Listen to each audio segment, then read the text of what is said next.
Viral warga Soraki, salah satu rombongan moge terjatuh saat konvoi. Kejadian di Situbondo, Jawa Timur. Moge yang terjatuh tersebut juga sempat membuat arus lalu lintas macet. Melansir Tribun Pekanbaru, Minggu tanggal 28 November 2021.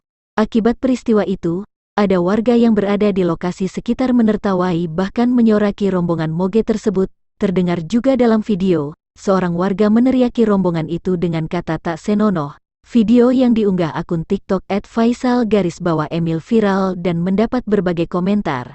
Belum diketahui kapan kejadian tersebut direkam, namun diketahui peristiwa dalam video terjadi di Situbondo, Jawa Timur.